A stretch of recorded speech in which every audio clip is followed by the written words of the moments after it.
Today's gospel lesson is from Matthew chapter 13, verses 1 through 9 and 18 through 29. That same day, Jesus went out of the house and sat beside the sea. Such great crowds gathered around him that he got into a boat and sat there while the whole crowd stood on the beach. And he told them many things in parables, saying, "Listen, a sower went out to sow. And as he sowed, some seeds fell on the path, and the birds came and ate them up. Other seeds fell on rocky ground, where they did not have much soil. They sprang up quickly, since they had no depth of soil. But when the sun rose, they were scorched, and since they had no root, they withered away. Other seeds fell among thorns, and the thorns grew up and choked them. Other seeds fell on good soil and brought forth grain, some 100-fold, some 60, some 30. Let anyone with ears listen. Hear then the parable of the sower. When anyone hears the word of the kingdom and does not understand it, the evil one comes and snatches away what is sown in the heart. That is what was sown on the path. As for that was sown on rocky ground, it is the one who hears the word immediately, receives it with joy. Yet such a person has no root, and endures only for a while. And when trouble or persecution arises on the account of the world, that person immediately falls away.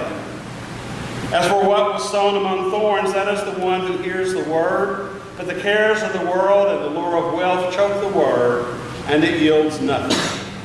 But as for what was sown on good soil, this is the one who hears the word and understands it, who indeed bear fruit and yields in one case 100-fold, in another 60, and in another 30. This is the word of God for the people of God. Thanks be to God. As I was reading this passage this week, I was struck by the first three words. That same day. So I thought, oh, okay. Jesus is not telling this parable at 9 o'clock in the morning. The day has already begun, and so I started backing up to find out how far back I had to go to find out what all had happened previous on that day. And I had to go all the way back to the beginning of chapter 12. And chapter 12 is a long chapter, so I'm not going to read it to you, but I'll just kind of summarize it and tell you all the things that had happened to Jesus on this day before he ever got around to telling this parable. The morning begins with Jesus and the disciples walking through a wheat field, and they were hungry, and Pop-Tarts hadn't been invented yet, so the only convenient breakfast they could find was to just knock off some of the grain on the head of the wheat and pop it into the mouth. As the Pharisees saw them doing this, and they objected. I mean, it's against the law to harvest wheat on the Sabbath, and obviously they were harvesting wheat. And Jesus reminded them of the time when David was hungry and it was a crisis, and he ate the equivalent of the communion bread off the altar. And kind of his point was, hunger comes before the literal following of the law. But of course they didn't buy that, so they disagreed. Had an argument. Great way to start off the day. And so Jesus goes to the synagogue. And while he's there, there's a man with a withered hand. And so Jesus heals the man.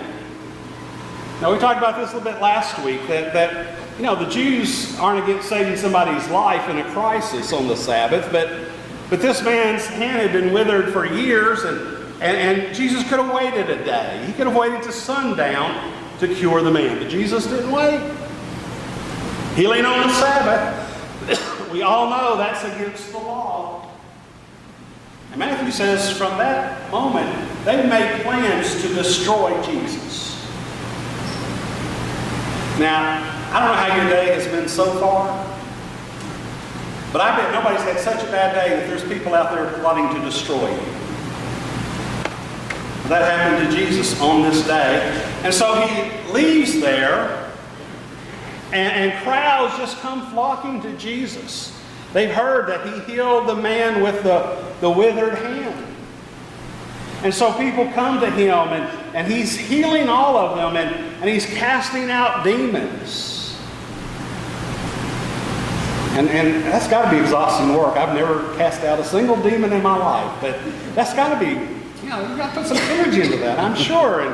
And I'm someone, I don't like a lot of people pressing around me. I hate getting on a full elevator. Matter of fact, if it's too full, I just won't get on. All these people crowding around Jesus. And then the Pharisees come in again, and they say to Jesus, show us a sign. Do some miracle to prove to us that you're from God and not from Satan. I mean, you've got to be kidding me, right? But they weren't kidding. Now, at some point, and it's not really clear, but at some point, Jesus has left the synagogue, and he's come into a house doing all this, because the next thing we hear is that his mother and his brothers want a few moments of his time. Now, I don't know if Jesus saw them or not, because what he says is he turns it into a teachable moment, and he says, who are my brothers and who are my sisters and who's my mother? It's those who do the work that I command. And so Matthew shares us the teachable moment that Jesus used to lesson, but I wonder if Jesus took time out of his schedule to make room for a visit from his mother and his brother and his mothers. And his family always drop in at the least convenient time. It's just a rule of life. So that's all this has already happened. And I think sometimes we forget that Jesus did not have superhuman strength. That Jesus was just as human as we are, and that his body was the same as our body. He didn't have superhuman strength. And so I know that he had to be exhausted and tired at this point. And so he leaves the house, and here people start pressing in on him again. In fact, people are pressing in on him so much that he has to get into a boat in his seaside, Sea of Galilee. Had to push out in a boat a few feet from the shore just to have space to talk. And so he tells this parable at the end of a long, hard, exhausting, and I think even discouraging day. Because I think at this point, Jesus could already sense that the crowds weren't going to stay with him. That most people were going to fall away. That most people there were more interested in the spectacle than the substance. And that once Jesus got past the healing and the miracles, that not that many people were going to be interested in the teaching about serving and suffering. I think Jesus could see the seeds of that had already started to sprout. And so I think he tells this parable to prepare the disciples and maybe even himself for what was going to happen from that time and the crucifixion, and to prepare us for what would happen after the crucifixion and resurrection. I think Jesus tells this parable so that the disciples of then and the disciples of today would not grow discouraged. See, for me, and I think for most of you, but I'll just speak for me. At one level, it's hard for me to understand why everybody in the world doesn't want to be a Christian.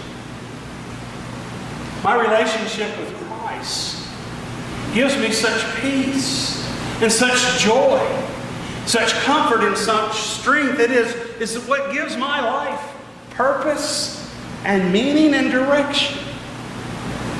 And I can understand why everybody doesn't want to be Methodist, but I don't understand why everybody doesn't want to be a Christian. Now, I know that's not how it works, but there's one part of me doesn't understand why it doesn't work that way. And I think that a part of what Jesus is doing is explaining to his disciples of then and now why it isn't that way. Now, he says that the Word of God just doesn't penetrate some people's heart at all. They just don't comprehend on the most basic level the message of the gospel. It may be people have just such a hard-set, secular and materialistic view of life and the world that they can't even consider the possibility that anything Jesus says is true or worth listening to. Or it may be that they've been exposed to kind of perverted Christianity that's about intolerance and hatred and judgment. And so they think they've rejected the gospel when they've rejected a perversion of the gospel.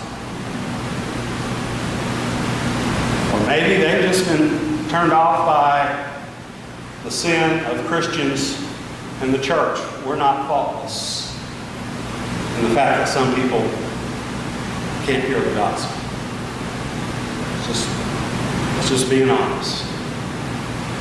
And maybe for some people, you know, their faith is so shallow that it just can't grow and bear fruit. I don't know how many times you've experienced people come and they join the church and you never see them again. or they come and they're gung-ho for a month or 6 months or a year, and then they're just gone. And it may be for some people that they're attracted by the spectacle and they see following Christ as a way to wealth and health and success. And when they find out it doesn't solve all their problems, they're no longer interested. Or they're interested for a while, but then, you know, you can just make more money if you work a little extra. And you can just make more money if you spend Sunday morning on the golf course making business connections. You know, it's just too busy pursuing wealth and social climbing to have time for their faith. Or maybe they just get so caught up in motorbike racing or sports or some other hobby that they just forget about them. And I think part of the reason Jesus tells this parable is to say to us, don't be surprised when that happens. That's how the world works. That's how people are. So don't be surprised when that happens. And if you're not surprised, then you won't be discouraged. You'll know to expect this kind of thing. It happens. It happens a lot. But I think the second part of Jesus' message is not to be discouraged. And the second part is, and keep sowing. Keep proclaiming the good news of Jesus Christ. Keep sharing the love of Christ with those who are hungry. Keep telling people about the hope and the power they can find in a relationship with God through Jesus Christ. Keep spreading the word. We've a story to tell to the nations. And the reason we keep sowing is because miracles happen. Jesus says when the seed falls on good soil, it produces 100-fold, 60-fold, 30-fold. Well, we're not first century Judean farmers, so the miraculous content of that may not jump out and grab us. But you got to remember, this is a semi-arid land. And they didn't have hybrid crops. And they didn't have a highly chemical fertilizer. For the farmers of that place and that time, if they could get a crop that yielded 15-fold, they counted themselves blessed beyond all measure. That was something that might happen once a generation. Had to be perfect conditions. And yet Jesus is saying that the seed that is His Word can produce 60-fold, 30-fold, 100-fold. That when His Word does take root, the results are beyond all expectation. And I think we can apply this on a cosmic level and on the individual level. And by the cosmic level, I mean this.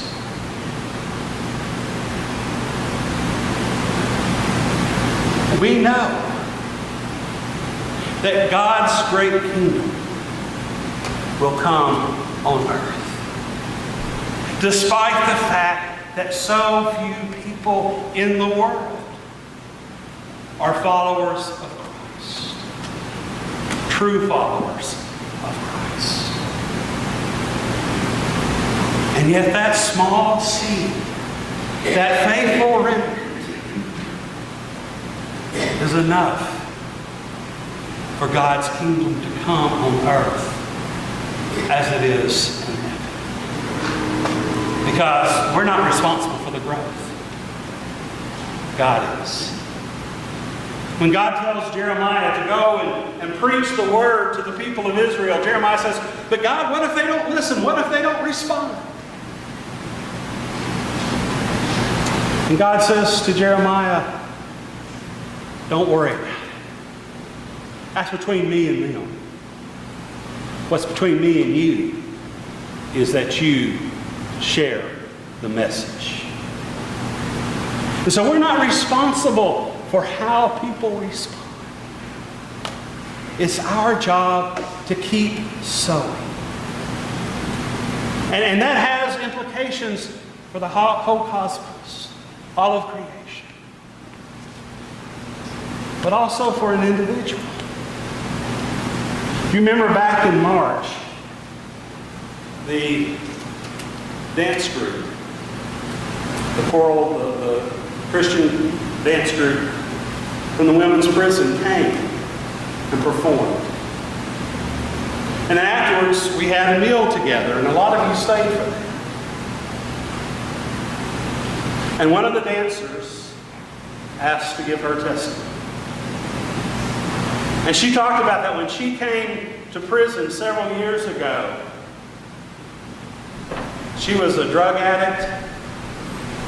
Her life was on the ash heap. Her body was alive, but her life was dead. She had let down family and friends. But at this point, she was just a couple of weeks from being released. And in prison, through the ministry of the chaplains and through her fellow prisoners, she had found faith. She had been reborn. And now she was on the verge of launching back into life to serve other people. Because the Word of God was bearing fruit. 30-fold, 60-fold, 100-fold in her life. So at the end of a long, hard, exhausting, discouraging day, Christ was saying to us, keep sowing. Keep proclaiming the message. Keep spreading the word. Keep telling people of the love of God for the world. Keep telling the world that Christ so loved the world, that His only begotten Son died for the world, that whoever believes in Him shall not perish, but have eternal life. Keep sharing the news of God's love and God's grace and God's mercy. Don't be discouraged if people don't respond. Just keep sowing. Keep sending out the message. it's not just the good news. It's the best news. Keep sowing. Keep sowing. Keep sowing.